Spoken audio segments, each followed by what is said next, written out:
Welcome back to the hallways, y'all. It's your girl, the Hall Monitor, and this week I'm feeling it, I'm loving it, and we're gonna have an important topic. It's very serious. It's something that needs to be talked about, something that is rarely discussed, or something that is assigned to specific people, and it's actually a everyone thing and everything that needs to be talked about. So I have two special guests. We have Vince from Recess. How y'all doing? If you know, you know. And What's going on, everybody? We have the school counselor. But we're just gonna go and get straight into it. So we always do our rose and thorn, and that's just something that's going well, and then something that's just like a thorn, a pain in my ass. So I'll go ahead and kick it off. I'm gonna start with my rose. Rose is I had a web content manager meeting that went extremely well. So I hired them on the spot. They sent me some proposals, and it's time, y'all. It's time to get cracking.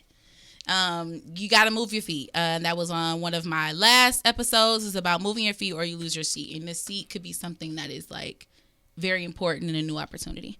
So that's my rose. Thorn, pain in my ass is that my boss is just over my head. Like, I have what it takes. I know what I'm doing. And I just hate the simple fact that he wants me to want help.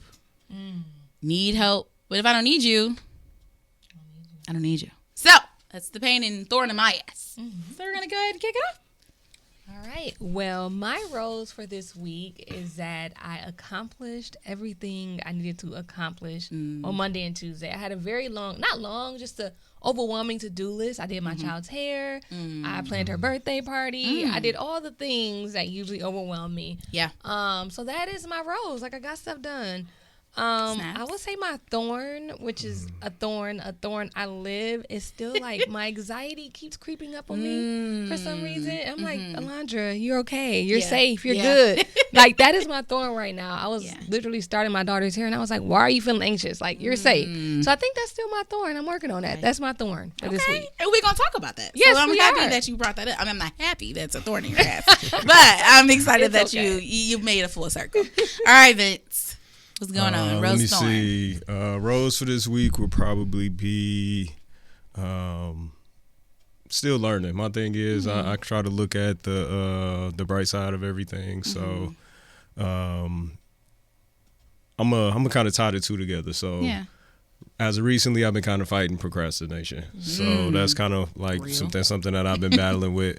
But then I had to realize that my standard for productivity is a little bit higher than other people's.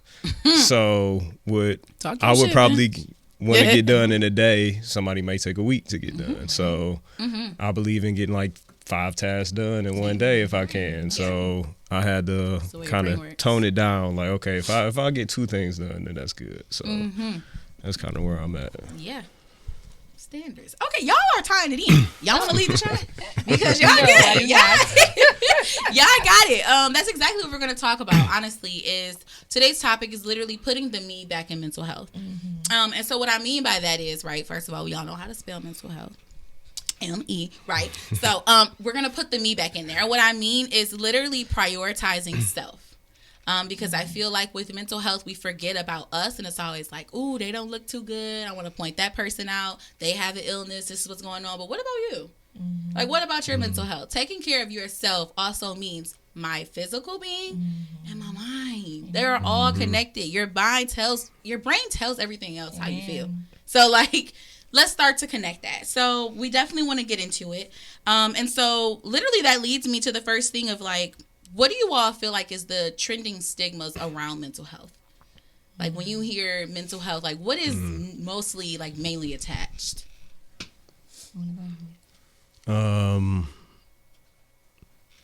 That you're crazy, that you need any type of mental assistance at all. I think that's the biggest one is you're looked at as being unfit.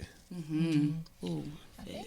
I think it's 2 stigmas. Social media has done one, and then just how we look at mental health. Like you said, Vince Mm-hmm. from Recess. Yeah. You got it. Like you said, Vince, like that you're crazy. Like something is wrong with you. Like this could not happen to me. Yes. And I think when we talk about mental health, the thing I like to say, mental health is literally the way you interact with people, the way you cope with things, the way you deal with everyday stresses, the way you have relationships. Like that's your everyday stuff. Like your mental health is your everyday stuff. The way you deal with disappointments. Like I think that's like the stigma that we forget. Like our mental health is just like our physical health. How we deal with everything in this world. Yeah. And then the other stigma, which I'm going to blame on social media, is that everybody has a diagnosable mental health condition. Talk about it, please. And that's not true. Yeah. Like you get on social media and say, oh, he's a narcissist. Do you really know the definition of that? No. Oh, I have bipolar. Sis, let's talk about it. If you have bipolar disorder, you would know. Yes, you would know. Like we really need to like stop looking at the internet to diagnose this. So I think those are two things happening right now. Definitely. Or like throwing out the word depression. Yes. Right? It's just like you get in one little rut. Yeah, you feel sad one time and now I'm depressed. I'm depressed. And I'm like, whoa. And I even had to train myself. Like, okay, wait. Before I start claiming it, what does it really mean? Yes. Right? And then I had to take a look like, okay, what am I doing? What does it mean? How am I feeling? And I did at one point end up experiencing it. And that's when I was able to, once I acknowledged what it was and got knowledgeable of the definition, then I was able to like self-diagnose. I don't recommend self-diagnosing. But earlier, prior to, it was more like, oh, I'm sad, this is what it is. Or even like when seasons change, right? Like seasonal depression is a thing. It is. That I don't think people actually recognize or talk about, right? It's just something that is thrown over. But I also want to talk about too a stigma that is attached with children. And it's just kind of like this thing of, oh, they have trauma, so that's just what it is. Yeah. Or not acknowledging, or they're just feeling super emotional. You're just so emotional. Or she's a girl, she's in her feelings, right? This gender thing about mental health. And yes, possibly, which we're going to talk about, are there differences? Is it gender-based, or is it just kind of like this huge umbrella? So I definitely wanted to think about that. But you kind of touched on it too, school counselor. It was about like the originating, like where did it originate from? Where's this coming? You said social media, but like where else is it coming from? I'm gonna go back and just literally go with home environment. Environment plays such a big role, and I feel like sometimes with parents it's this thing of not wanting to talk about it. And I'm gonna say specifically too, as a person of color, there's like this certain standard that we have to, or at least for me, that my parents kind of held me to, and it's like, cheer up, let's get it going. We don't have time to be sad. We got to keep going. We got to keep doing what we have to do. So I feel like definitely childhood and environment is what I would say. I think in the household that really comes from the standard that you just have to keep up with in society itself. Just being black, we don't have the opportunity to just sit back and say, I can't perform today, or this is what's really going on. And there's a lot of stuff that you think about your parents didn't really know about. Yes. Like this, just mental health in its entirety is a newer field. It hasn't been studied that long. But they're just now, because I think just because of social media, a lot of black parents, even say the ones that are in their 50s and 60s, are starting to understand that there really is an issue that's going on, or there's certain terms that they're picking up on, and I just feel like everybody's eyes are opening a little bit. For sure. Yeah, I agree. You made a good point how it shows up differently in like young people. Like oftentimes in young people, especially when we think about young teenagers, it's like you always angry, you always irritable. Jesus. And we don't realize like sometimes in young people it's typically a sign of like depression, and we like to say anger is a secondary emotion. Hello. So yeah, when you are dealing with young people, when you're dealing with children, it's like actually recognizing when they do have challenges. And when you talk about trauma, I think what we like to do when we talk about trauma, we don't realize trauma can be anything. Most people think, trauma is like severe abuse. Trauma could literally be, I have to go back and forth to my parents' house. Yeah. Like that can be traumatic. It's whatever the young person identifies as traumatic. And we like to minimize their stuff. And it's like, you was a kid once before. And like you said, both of you all said, we don't have time to sit and feel our emotions and go through it. But oftentimes we need that. So we're not adults like me. No, I'm playing. So we're not adults dealing with this not stuff. Like me. Mind you, y'all, school counselor. No, I like that you touched that trauma could be anything that the child is pretty much going through, because I feel like just in a black household that is, they feel like as long as they're providing then that's pretty much that's it. What you gotta be sad for? Yeah, it's like, well, I'm doing all of this, and it's like, okay, or I didn't make your football game because I had to work to make sure that this was going on, but not recognizing that that's really what was important to the child. I valued that. Yeah. Especially my parents not going on every field trip. Every field trip, L'Oreal. Every field trip. You had some high standards. You? Not one? Okay, not one. Okay, didn't go to one. Okay, that's fair. I love it. I thought you were saying they didn't go but to y'all didn't go. field trip. I was like, girl. At least two. That's fair. That's fair. I thought you. I mean, that's how I met my friends too, right? Like I was with their mom, like, but then you still you gotta have that conversation with your parents, because it's like, and okay, we have, that's good though, because a lot of people don't have that conversation, which is so good too. Like we were talking about household and things, right? And so, even circling back to my parents and like realizing and having those adult conversations, like, hey, let's actually talk about mental health, because I think we need to discuss it and what that actually looks like. And things that they're like, wow, I never even thought about it this way. And then we even got to somehow unpacking them and what they were bringing, right? Because it's all a cycle. I can only impart what I know. Yeah. And so if I'm dealing with something that I didn't even realize was traumatic for me, and then I'm doing something for you, I'm thinking I'm protecting you from what I got with, but you're also bringing your own trauma to me in your own way. So our parents are humans, and I think remember, they're like, dang, they was a whole human raising me, before me with their own stuff, dog. That's I thought you was at the top. You know, I'm not gonna lie. You don't really realize that until you like in your late 20s, 30s, that your parents are actually people. I'm still here. I said, oh shoot, you was a kid before me. Yes. That makes sense. Reproduction. Okay, that does make sense. So literally, and you kind of touched on it too.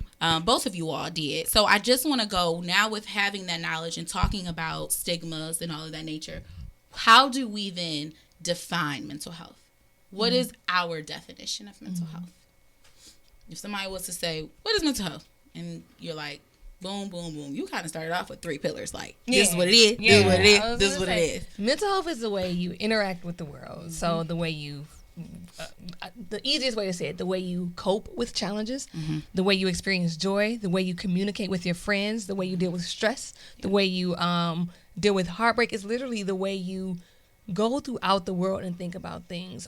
It's the way you feel about yourself. Ooh. So, and I like to equate it to physical health, because when we think, I don't know if I'm going ahead, it's myself. Go ahead. When you think about physical health, you go to the gym. You eat healthy. You're supposed to go to the gym. You're supposed to. You're supposed to. No, it's not. I still got a go to the membership. gym. Everybody don't have that privilege. You move your body. There you go. You eat healthy. You eat for your body. You do all of those things. And when it comes to mental health, we oftentimes forget, I have to watch what I'm reading.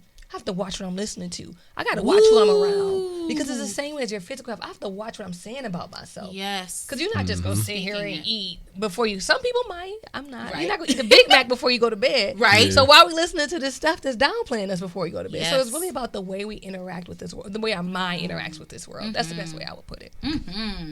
I'm gonna touch on something that you said. I like when you were saying that how you talk to yourself, because I feel like that's self-talk is probably one of the biggest things.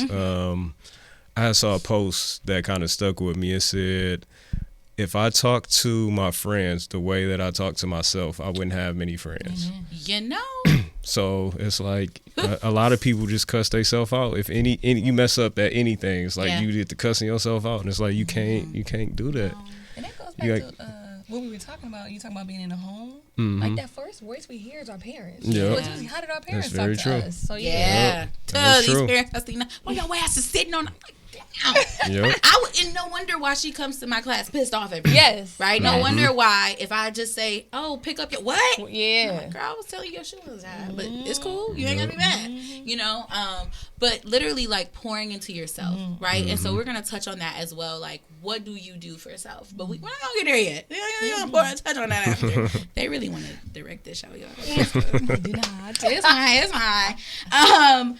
But literally, I'm so happy that we all went to that. And so now I really want to stress the reason why I chose these dope people sitting with us right now in the hallway, because one of the biggest things that I want to focus on this season is the role in the community. I feel like that's always been important, but now it is extremely important for us to really grab our community and band together and do something. I feel like everyone is assigned a role in life, and it's just a matter of, are you going to put forth that effort to do it, or are you just going to kind of let your role pass on? So that literally leads me into the question of, what do y'all do for the community? I mean, I know what y'all do for the community, but they don't know. And the biggest thing is creating that voice and elevating it so that others can know and so that they can partake. So whoever wants to. I can go first. I have an organization called the Sisters Couch where we talk specifically about Black women and mental health. I started in 2018, which is a while ago, and I started it because I realized that Black women didn't have an open space to discuss mental health. I was, at the time, I was a licensed therapist, working as a children's mental health therapist, and my sister called me and was like, I'm about to see a therapist. I'm like, you about to see a therapist, but you ain't called me first? Right. And I was like, it's so crazy that we don't have a space for Black women to discuss it. So we put on events throughout the city. We're on a break right now because I'm on a mental health break. Right. We're on a break right now, but we have done a Let's Talk About Black Moms and Mental Health Summit. Let's talk about Black women and trauma. And we try to do it at low cost, and some events are free. But it's specifically for Black women to connect with other Black women therapists and to connect with Black women just to talk about mental health without the stigma. Protect the Black woman. Yes. First of all, pause, hold it, and sing on it, right? Because, I mean, and that's why it's uncut, right? Because we talk about the real and what's happening. And the Black woman is so unprotected. Man. It's crazy how unprotected she is. But she's supposed to be a nurturer. Everything. You got to carry all the hats, but you won't protect me at the end of the day. Right. And you have to strengthen yourself. And with that causes stress and mental health, right? Having that load and carrying that and then keeping that in your mind, constantly replaying. Because I like to say I'm always thinking about what else I can do. My brain, I'm probably ADHD, whatever the case may be. It's cool. It's fine. I embrace it. But I'm always trying to give myself events. You were talking about multiple tasks and things like that. That's just how I operate, right? And realizing, okay, you probably all the way up here. People still thinking about what they're going to do tomorrow, right? I've already planned out the month. So it's definitely a thing. So Sister Scott, y'all, don't forget. Yeah, don't forget. Come on, Vince. All right. Well, I do a men's therapy group every last Sunday of the month. Currently holding it at the Commons. It's on, Mac and Van Dyke on the east side. It's like a community center for the 48214 area code. It's a laundromat. It has a cafe. I've been holding it there for maybe about a year and a half now.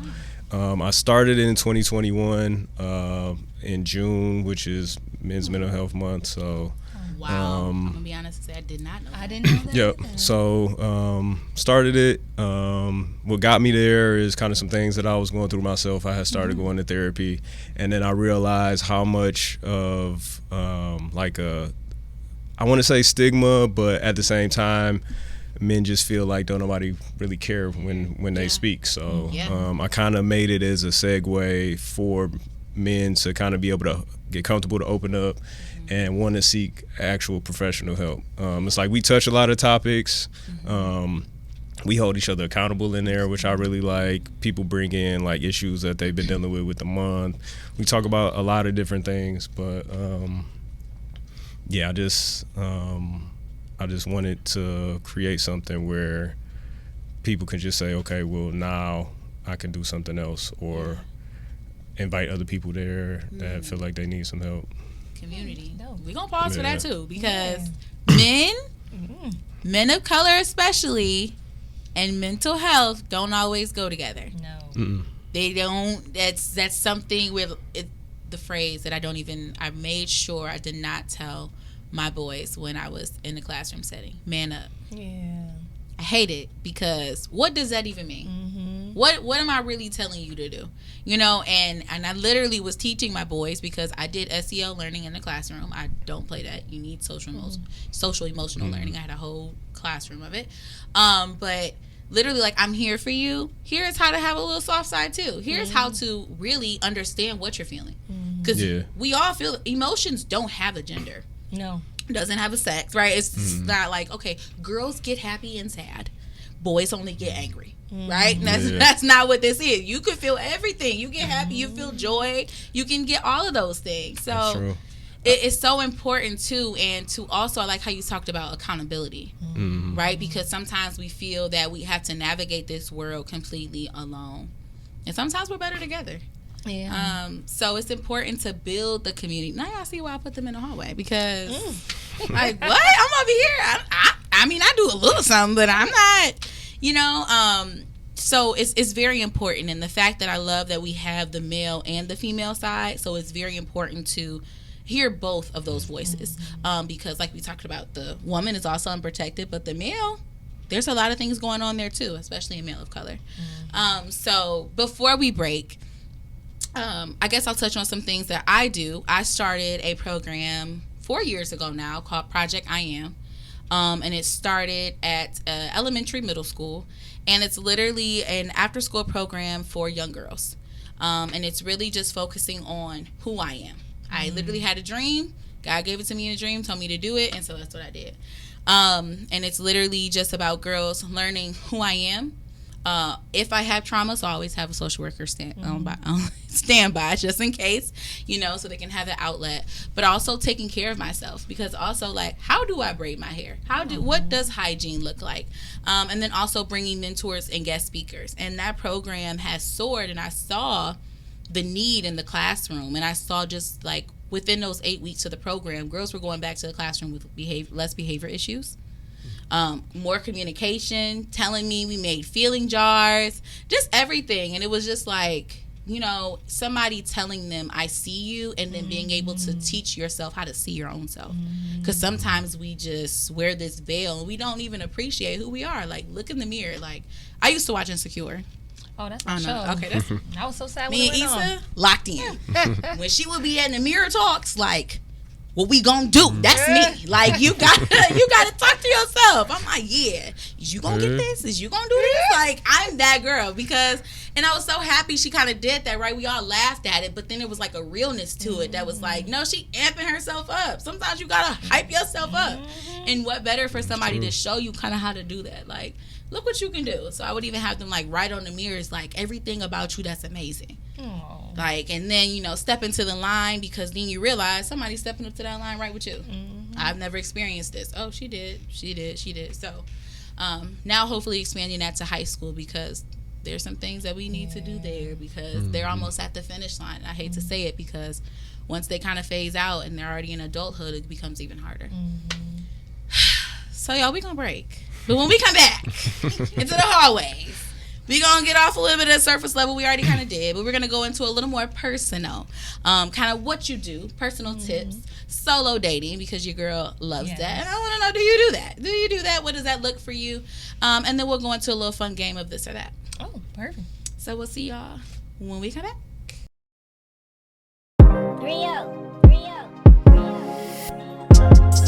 All right, y'all, we are back in the hallway. We've had some dope discussion, great conversation, and we're just going to keep the ball rolling. So literally, we've already talked about mental health, stigmas around it, the importance behind it, our own definition, and of course, the amazing things that they do in the community. So we're going to get right into it, and we're going to put y'all to the test, right? So basically, literally, how do we, as individuals, prioritize mental health for us personally? How do you prioritize your mental health? What do you do? I think first you gotta sit and learn yourself. Ooh, people don't do that. I think that's the most important component, because at that point kind of what drives you, what type of person you are, what do you need to kind of make yourself feel good. For me personally, okay, I do a lot. For me personally, and this is something new, I have to stick to a bedtime. Like, I have a strict bedtime. It's like I'm usually settling down by 8. I feel that. I take my phone is out the room by 8. I am asleep between 9:30 and 10. Depends on my daughter what time she actually settles down. Kids rule the world. Yes, I have recently been taking walks. Another thing is sitting with my emotions and not being afraid to sit with them. I get big emotions, very big emotions, and it can be overwhelming sometimes. So I sit with them, and I let them know it's safe for you to be here. Yeah. And then another thing I do, I go to therapy once a week now. Since being off of work, I've had to go to therapy once a week, and most recently, I take my meds. Like I'm on a low dose anti-anxiety, anti-depression medication, which was a big thing for me. Being in the mental health field, I was like, what? No, it's I don't just need this. Yeah, like I don't need this. I'm helping you. Yeah, so much stigma attached to that. So that's one thing recently I've been doing, and in therapy, processing what it means to be on medication, and so those are things I do, and also I set boundaries. Like I've recently. What are those? Yeah, what are boundaries? I thought I was good at setting boundaries, and I realized, Alondra, you were not that good. If you were good, you probably wouldn't be in this place you were in. And another thing, I stopped doing things that literally drained me. Like I was saying before we got on here, I quit a job, a nice paying job. Bye. A very nice paying job. Sit on it. It's okay. Let's feel it for a second. I quit because it wasn't good for my mental health and how I wanted my family to be. And being honest with what I want and what I need, and really not thinking about how other people think about me and what the stigma is. Because there's so much stigma attached to saying, no, I'm doing this for my mental health. Y'all might think I'm tripping, but I'm doing this because if you don't want me to be right, I need my sleep. I need to take my walks. Hello? I need to eat. I need to walk. I need to get away from you. So, like, I really make sure I am encompassing all of the stuff that I teach, because it's really hard to do that if you haven't lived that life. But the biggest one is boundaries, medication, sleep, all those things. So, yeah. First of all, thank you for being open and sharing, because that's always a first step, too, that I think we all need to kind of practice, right? I'm not saying everybody got to be a complete open book, but there's power in sharing. And so literally right off bat with therapy, right? Even having that conversation with my family is so much like therapy. You going to therapy? What you talking about? I did the best I could. I'm like, first of all, it's not about you. It's about you. And I'm like, this is my best friend. Me and homegirl like these. Lucky. I get on that Zoom. How you feeling? Don't let me be able to get on the couch. Okay? She like, so what we doing today? Well, you know what? Sometimes we're just shooting the shit. And that's what I realized is like, oh, wow. I feel good. And then I was able to like kind of stretch it out a little more, because what people don't understand is too, therapy is also an outlet to help you get or gain tools to be able to use it. It's not a fix me. No. It's not like I go there, you tell me what's wrong. Great, thanks for your time, I'm out. I used to always say I don't have a magic wand. No. Like if I had a magic wand, I wouldn't be getting paid. Hello? I don't have a magic wand. Like you are going to do more work than me. Yes. Like that's why I used to tell my clients, like this ain't me, it's more so you. So yeah. And there's so much around behind that, because people literally go in with that idea like, okay, I was crying too much, so now I'm broke and now you have to fix me. And once I got into that and then started learning these tools, I'm like, wow. And like you were talking about too, with setting boundaries. Right? I was even having to do that with my career, because sometimes I realize I am a workaholic. I literally will bury myself in work. And then I wake up and I'm like, oh, I'm tired. I don't have a social life. And then I'm like, but then I'm also craving community and I want to connect. And I got severe FOMO because you said you went to the bar and I'm like, damn, I kind of wanted to go. That video looks sweet. It was a little lit. I ain't go. Like, dang, I ain't go. But then also setting boundaries too with going out. I realized some of these scenes I'm been over. I don't want to go. You want to come by for some wine? What are you gaining by going out is the thing. That's my thing. It's like, how do you feel the next day after you done went out? That's another thing, right? If we just you gotta figure all of that out. Because that's me personally. I used to party all the time. Every weekend I was out. But I had to start realizing that that's not a part of what my next goal is. Yes. As well as I don't feel like alcohol doesn't sit good with me anymore. Yes. Like when I was younger, I don't know how I used to do that. But it was like at this, a different system. I was about to say that's a whole different body. But now I can have 3 drinks and I got a hangover the next day. So it's like I can't operate like that. Consistent. Don't mix. No, I don't know how. I do. It was the state way. But leaving that, I realized you have your degrees and You're done. You can't do that anymore. Yeah. Wine is my choice sometimes. And even too, right? I want to talk about. I'm happy you brought up alcohol, because I think some people try to use that. We talked about coping and that, right? And the smoking and the drinking, and those are temporary feelings and fixes. Yes. Right? And so a lot of people think like, no, all you need is a drink. I even try to change my conversation. Right? Like, ooh, today was so long, I need a drink. Today was so hard, I need to do this. Today was so hard, and I'm like, okay. Yeah, you speaking that on yourself. You speaking that on yourself. Did you really need the wine? No. So now I could walk past the bottle and I'm like, oh, that's been there since like last year, but it's still good, y'all. The crazy thing is the more you progress with your mental health, the less you need coping mechanisms. Wow. Is that not insane? It's backwards, actually. Because I was like, oh, I'm going to need so much. And now I'm like, wow, this air was all I needed. To look at the sun. I realized, too, like, I suffer from seasonal depression. Like, December, wrap it up. Wrap it up. Give me to the spring. Get me out here because I need the sun.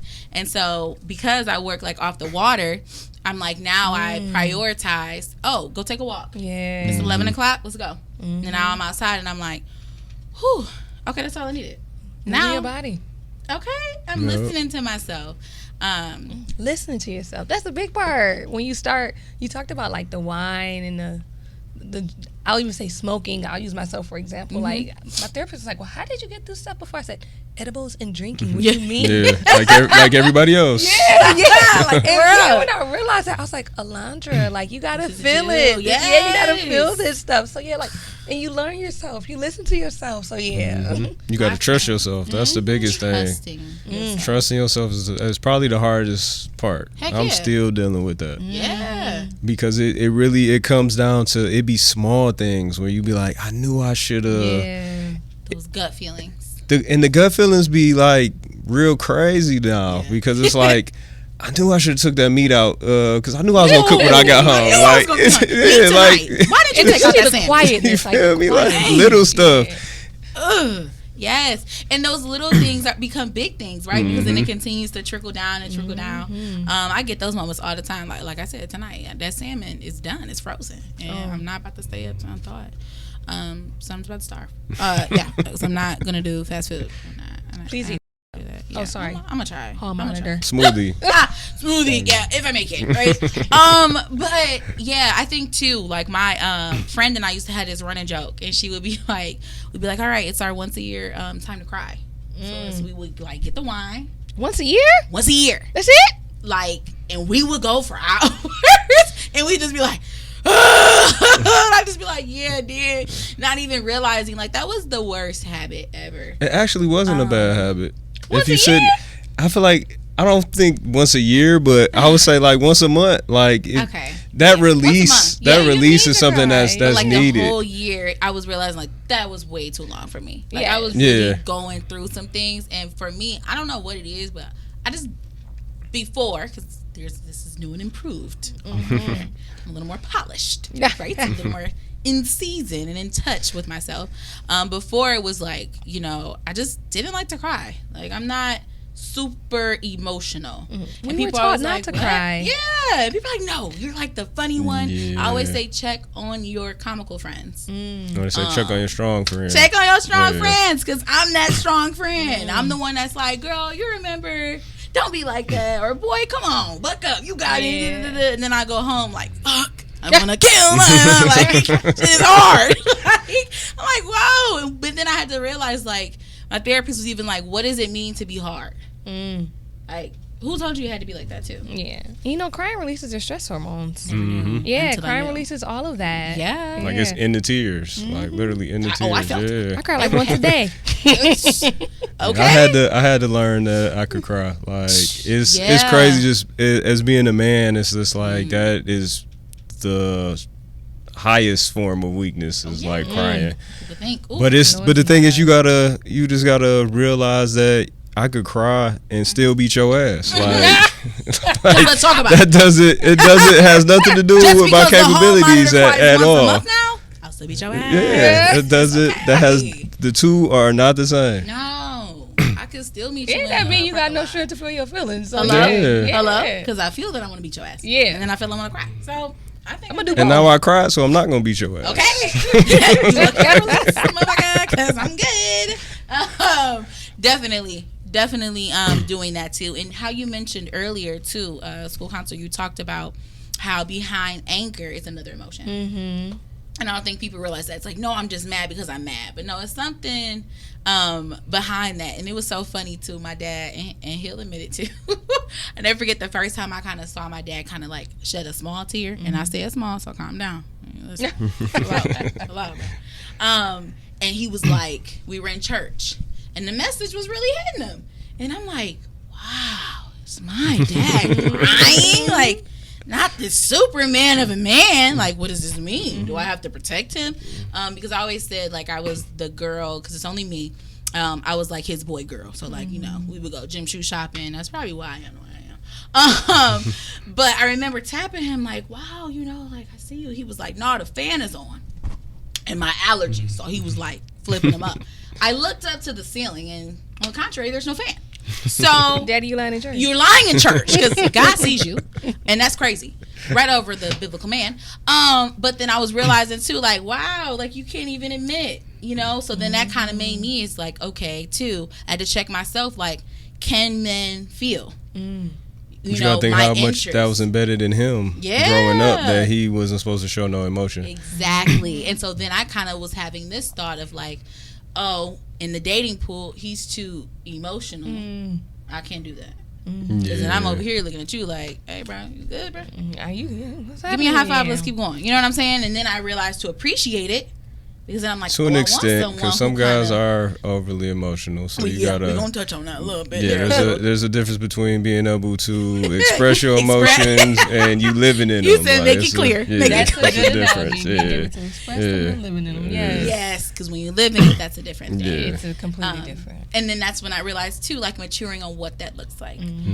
So being able to appreciate that and everything. So I guess too, like you guys have very strong foundations of mental health and the importance of it. When did you get there? I had to get there myself first. How? Is this a recent? I'll just say I had to first realize that something was wrong within me. The first step to anything is being able to admit it, realize that there's a problem, and wanting to actually fix it. Yeah. And then going to therapy, you can't just think that. I'm trying to think how I want to put it. Like you kind of mentioned the magic wand. Like this is just because I'm going.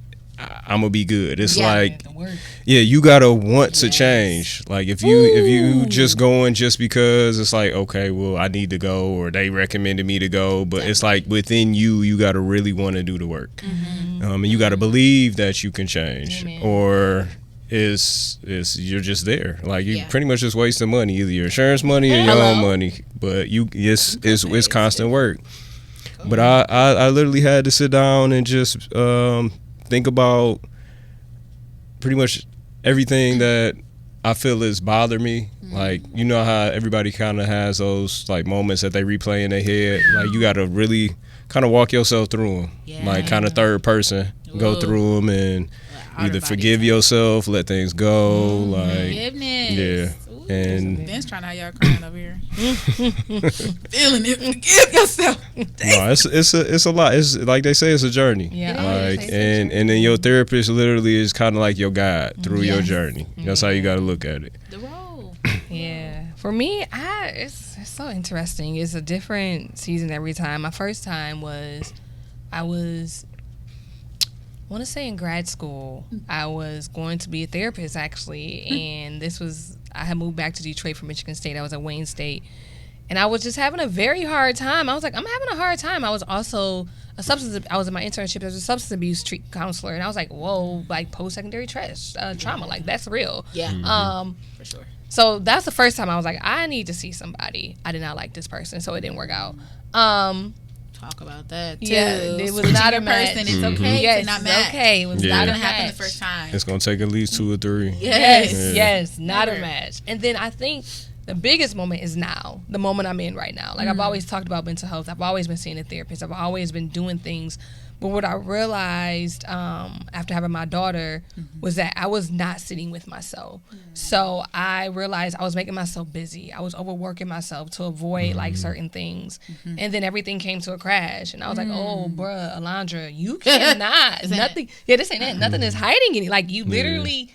You don't have work to do. You're just sitting in your sadness. Like, you need to figure something out. And then that's when I got real about it, when I realized I don't like the way I'm being snappy with my daughter. I don't like the way I'm not showing up as a wife. Like, I wasn't liking those different things. I didn't like the way I was showing up with myself. Yeah. And I was like, I need to do something about this. I was in therapy. It was it got to every 6 weeks. And then I was like, I got to switch this therapist. I've had her for 4 years. So I had her when I first had my daughter. I had her for 4 years. I was like, I don't like her. I don't like her. I loved her, my actually. Season changed. Yeah, she got me through being a mom my first 4 years, but my seasons changed.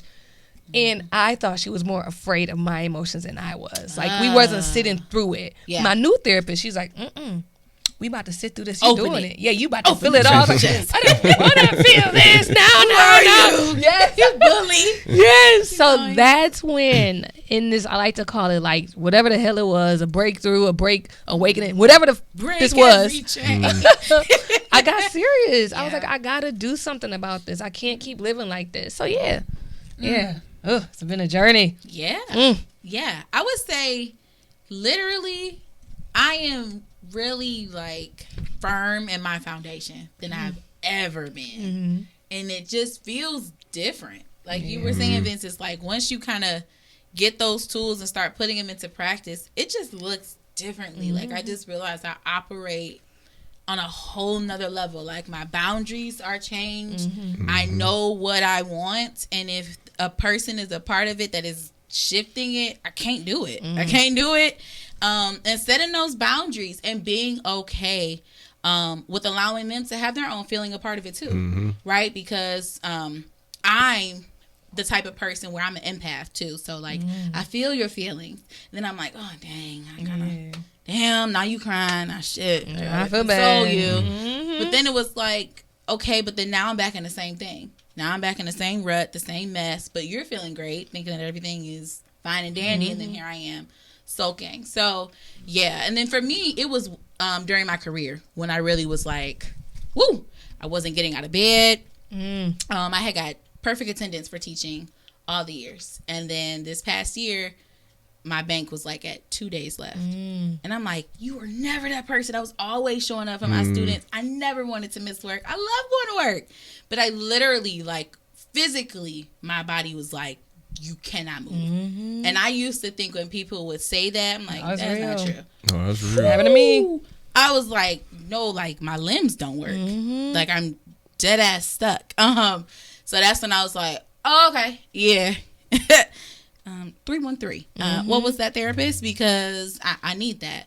And so that's when I realized, like, okay, let's get this going. And I wanted more for myself. That's when I finally tapped in and was like, okay, now I want it. It's not for you. It's not for anyone else. Because, like I said, there was pushback with family members, like, no, you need a vacation. No, I need more than that. Like, but when I come back, what happens then? Like, running away is not gonna help. You're still with yourself. Yeah. And then I'm now in my thoughts even more. Yep. And then if I can't get out the bed, how am I going to get to the flight? So it's kind of a little crazy thing. But we've talked about it. We've talked about and discussed certain things. So we literally have a few minutes left. And when we come back for our final time in the hallway, our final break, we're going to kind of lift that heavy load and do a little mental health this or that. Okay. What would I like to do? Would you like to do this? Would you like to do that? And then again, just making sure that we reiterate what your role is in the community, letting people know this is where they can go, opening that space and lifting that voice. So catch us back in the hallway in just a few, y'all, and then we'll wrap it up. All right, guys. Bye.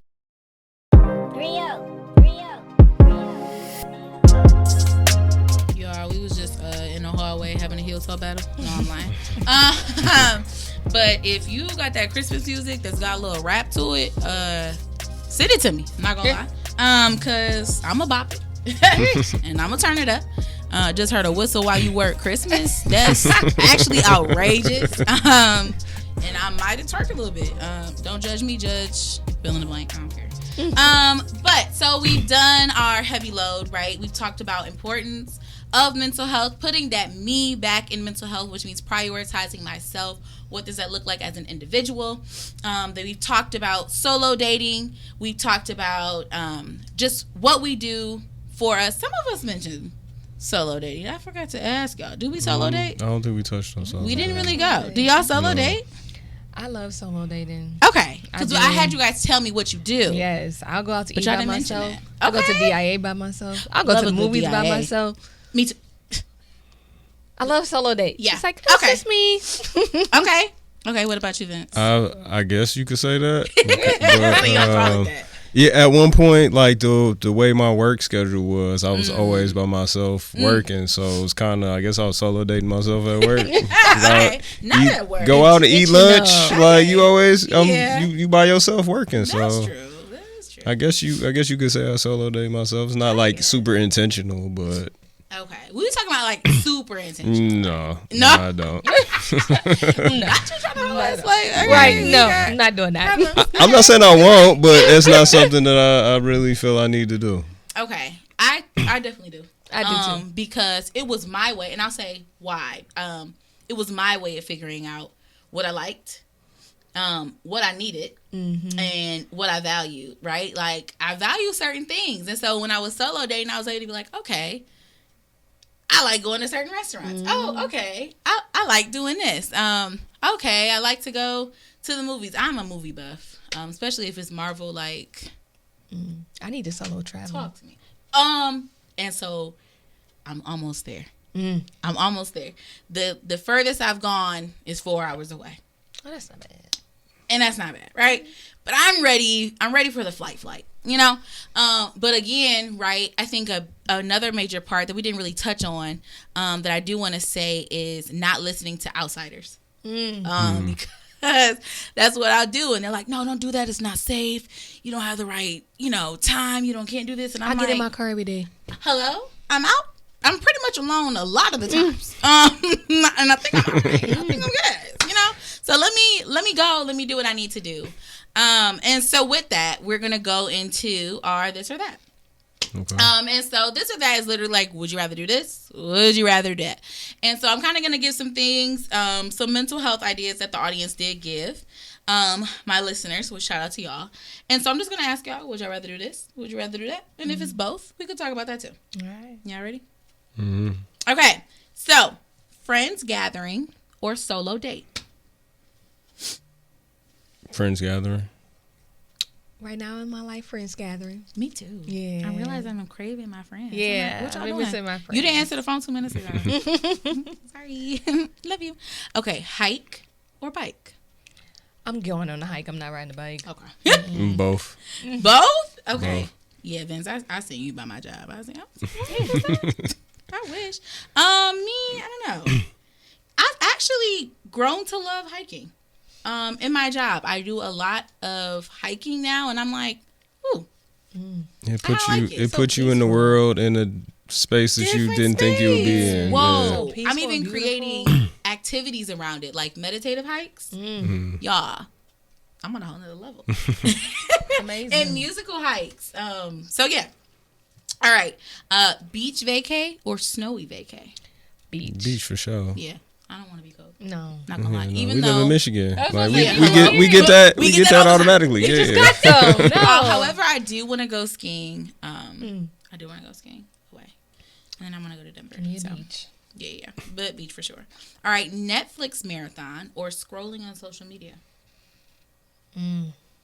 That's a hard one. Yeah. Hmm. Yeah. Sit on it. I don't watch much TV, so I Okay. don't know. I don't watch regular TV because I can never catch it because I'm always moving. But if I am in a Netflix mood, I might do it. But sometimes TikTok will have me like in a sinkhole. But I've also put boundaries on that to where I'm like, okay. If YouTube is considered social media, then yeah. Yeah. YouTube for sure. I for sure go on the You YouTube on that binge. YouTube I think I'll be a social media binge right now. Okay. Cause for sure do the YouTube. Got you. Okay. Okay. We're getting somewhere. Okay. And then last but not least, hot food or non-spicy food. Oh. So the way my stomach is set up, it wants the non-spicy food. Okay. But the way I'm set up, I want the spicy food. You want the spicy? Yes. Okay. I would say spicy depending on like what level. Is it like insane to the point where it's supposed to like harm you, or is it supposed to? Thing now, yeah, right? like, or is it just spicy to be spicy? Okay, I'm a wimp. I'm not even gonna lie. Red hot. If that hits my tongue, I'm like, Jesus, okay. Give me some time. I thought you were talking about like Thai when you go to the Thai spot and say spicy. That's like that's spicy. No spice. It's still spicy. Y'all still spicy. Like, I'm medium. How I can do I do medium. say no spice and I'm still? If I'm doing this, I said eating, medium one time. It was still sweat. Done. Like what? What's bullets, up? forehead, water. Like listening, and we're light. Like you trying to play me? I'm pink. Everything is I'm red. Like, I'm literally in the store, and No Tie was my place at Michigan State, so I was there all the time, and I'm like, why am I doing this to myself? And my roommate loves to go there. Yeah, no spice for me. I really have to be in the mood. I can't even do hot chips, y'all. It's pretty sick. But final thing. And final question. Studies show that working on yourself can help your relationships with family, partners, and friends. Mm-hmm. Have you noticed that as you all have been working on yourself, that those relationships, whether it is, friendly, love, have they gotten better? Have you been able to change some things? I can say it has helped me to have a lot more empathy. For my family, my partner, and my friends. And also, it has also strengthened my relationship because the vulnerability and asks for help has allowed them to step into spaces where they haven't been able to do so before. So it showed the human side of me, which has deepened our relationship. So I would say yes. And I've never been the type like I need help. Like I have needed help from my family, my friends, my people, and they've been showing up. So yes, it has strengthened it. Shout out! Okay, then. I think for me, it's made me communicate more. So before I would kind of move on assumption, and now I can actually, actually talk to you about the situation, and then I can really assess what I need to do at that point. Yeah, me, I used to be quick to cut off. The moment I'm like, you showing a red flag, I'm done. I'm quick. My mind's like, gosh, you so harsh. Like, what? You acting like a man. I'm like, all right. So I've learned to communicate, like you're saying, when I feel, and my mother is a social worker for mentally ill adults, so I always have to work on I feel statements instead of putting that on you and saying that that's what you did to me, because you might not have meant to do that. Intent versus impact, right? So really communicating that and realizing and saying like, I felt this way and what can we do? And then also it helps me remove expectation because I can't expect one thing that is important. I believe Will Smith even said this. Now, don't quote me on this because I know he got some relationship issues going on over there. But that's not the point. But I did appreciate what he said about Jada. My job is not to completely make her happy, right? I'm not her happiness, right? She has her own way of boosting herself and fueling that, and I'm just like an addition. And so 100%. Realizing that it's not their job. I have something. I need to be an individual separate from you, because I think sometimes when people get into a relationship, you kind of get so used to being one that you kind of lose sight of you. And then it's like expectations. I got sad and you were supposed to make me feel better. You didn't do, and that's not necessarily. I'm not saying they can slack, but I'm also saying like, so expectation for sure. Help me get into it. But that's the hallway. That's the hallway. And I just want to thank you all for being transparent, being vulnerable, because vulnerability is rare, but needed. And so just thank y'all for even tapping in and being here. So with that being said, I just want y'all to say your roles again in the community, and where they can come, because we want to continue to be mindful of that and spread that, be that voice for them. And then we can go ahead and exit out. All right. Well, I'm Alondra, and I am the founder of Reveal. And I am the founder of the Sisters Couch. You can find us on Instagram at the Sisters_Couch. I don't know when we'll be back. It's been about 6 months, but we'll be back. Or you can also go to www.thesisterscouch.com. If you are looking for a black female therapist, I have a directory on there. Shout out. All right. Well, my name's Maurice, or I go by Reese. I'm sorry. I go by Reese. And if you want to look up the I Can Relate page on Instagram, it's I Can Relate TG, which is therapy group on Instagram. And we do hold monthly meetings every last Sunday. But it may change depending on if it's holiday or not. It may move up, or depending on, like, last December we didn't have one because of how the holiday fell. So just definitely check the page, make sure that we're having one, but we normally don't miss a week. And if you are looking to come this month, we are completely open. It is co-ed. We're trying to work on building the relationship and cutting down that gender war a little bit. Amen. I'm tired of it. Hello? Because it's really, we're better together. Yeah, we are. Martin had his wife right next to him, okay? He had a dream, and it included her too. All right, y'all. So as always, thank you. Don't forget to follow, like, and subscribe. Tell a friend, and don't forget to put the me back in your mental health. Peace, love, and we're gonna say health grease. Bye.